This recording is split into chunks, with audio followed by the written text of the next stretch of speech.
May gabi ma'am. Ako dahil si Jeraima Caballo. Nag-eskwela ko sa Central Mindanao University sa Mahamag, Bukidnon. Isa ko sa estudyante sa isa ko ka-eduk student. Akong course kay Bachelor of Early Child Education ma'am. Ang isa sa requirements sa among subject kay kanang mag-seminar may parents kauban ihang anak about sa integration sa technology sa ihang mga anak. Ang title guys sa before dahil mag-start sa kanang at akong seminar karon pwede ka magpaila-ila ma'am. Ako di ay si Jubilin Caballo. Ug ako ading anak si Scarlett Caballo. Kaya ang title dahil sa ato ang seminar karon kay Nurturing Digital Awareness in Young Learners. So helping children navigate the digital world safely. So, ikaw sa imuhang anak ma'am kanang kada adlaw ikaw magpagamit og technology sa ila ha?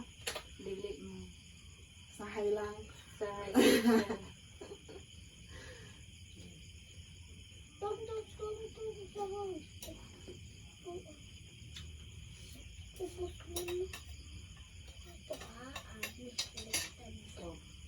Why digital awareness matters?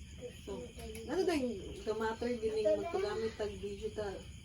Anong ka nang gamatter gining makabalota about sa digital? So, young children are growing up surrounded by technology. So, lahi na gid ang panahon karon ug panahon sa una ma'am. Ang panahon sa una kay dili pa magid rampant ang technology. Karon kay pag mga 1 or 2 na ang mga bata, makabalo na gid og gamit og cellphone, gamit og kanang kamao na magkuri-kuri kanang sa tablet, cellphone, sa laptop, ang uban ng mga bata. So, si Scarlett ma'am, asa mo diha mga nahibaw-an naman sa technology ma'am? kuan gamit og Cellphone. Daghan siya nahibaw-an.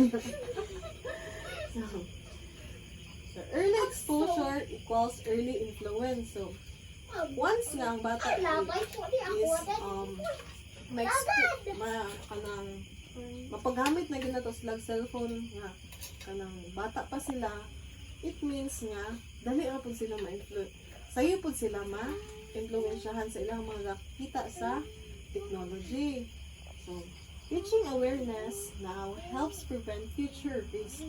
So, kung makabalo data unsaon makabalo data ma'am unsaon ang kanang tama nga pag-use technology, makatabang dito sa atong mga anak nga mapalayo nato sila sa mga dautan nga mahatag sa technology. So, it's not just screen time, it's about screen wisdom.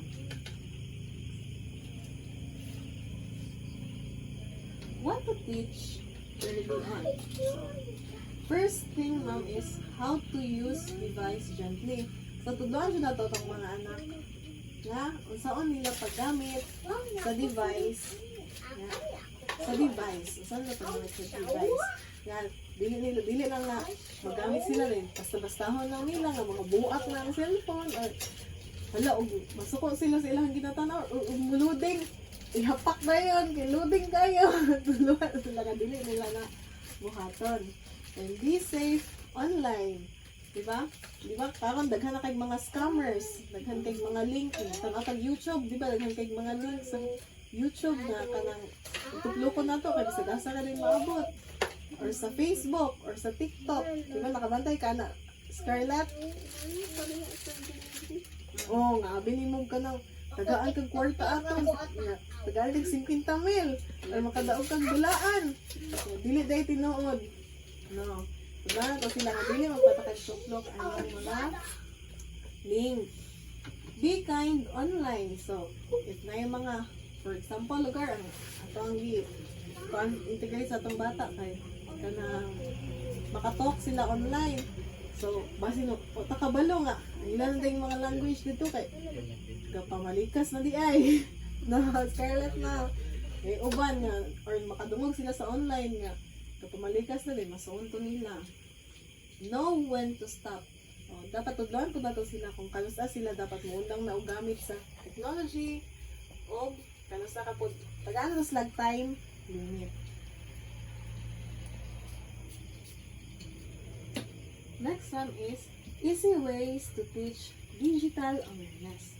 So, ikaw mag-example ani sa ilaha ma'am. So, be a good example. So, ipakita jud nimo sa imong mga anak ma'am nga kanang o magamit kag technology kay kanang dili gid ka mamwisit ano na ito kay masukon mo gud nila ma'am, and talk about what they see online. So example, kauban mo nagtan-aw sa cellphone or laptop, uban lugar magtan-aw, istoryahan ninyo ang unsa inyo gitanaw unsa na siya about ba kasagara yung mga bata karon kay mangutana gid sila if dili sila kasabot, diba? Ito, bago lang nato ilang mga inquiries. Dayan, makik-story lang kita sa ito ang mga anak. And choose good apps. Masa ba yung mga ginagamit niya app Ronlet? YouTube. Diba? Gamit kag TikTok. Oh, gamit kag TikTok. Masa pa yun? Facebook. Facebook, makalet. So, pangita yung tag mga Aside, kung walay wifi. asahay o galay wifi. Diba? Mangita kita mga app nga kanang nindot para sa ilaha. They make it fun. So kanang kung ma-integrate ang technology sa ilaha ma'am, kanang yung kanang layo og risk tapos kanang yung malipay sila. So the final thought karon ni gabi ma'am is start small and be present. So, when you integrate technology sa imong mga anak, ma'am, bisag ginagmay lang kada adlaw, man, tudlo ka sa ilahag ka ng about technology kada adlaw. So, okay ra na, bisag ginagmay ra kada adlaw, so 15 minutes kada adlaw, basta permanente. With your support, kids won't just use technology. So, kung magtudlo ka technology sa imong anak ma'am o with your supporta gini mo sa imong mga anak ma'am sa pag-use nila sa technology, ang mga bata dili lang sila mag-use of technology but they learn to use it wisely, kindly, and safely. So always remember ma'am nga you are their first and best digital guide. So ikaw gyud ang pinakauna o pinaka the best nga digital guide para sa ilaha. Og more to ma'am. So kanang unsay mo ang mga kanang opinion pod ma'am para sa imong pagtudlo og kanang pagtudlo sa og technology sa imong mga anak. Or Scarlett lang ma'am, kanang opinion lang nimo ma'am or kanang nabakay kanang screen time sa ilang ma'am kanang pila lang sila ka oras maggamit og technology na naman. Oh, wala yun no, di ba? Kasagara og parents karon. Di ba kasagara og parents karon kay kanang og mabisi ka, hala tagaan mo yung cellphone ng anak kay ron hilom. So karon ma'am nakakaton ka ani. I hope ma'am nga maghatag nig lesson sa imuha og sa imuha pod Scarlett, and kanang I really hope nga magamit nimo in the future or sa mga sunod nga adlaw. Salamat kay ma'am o more to.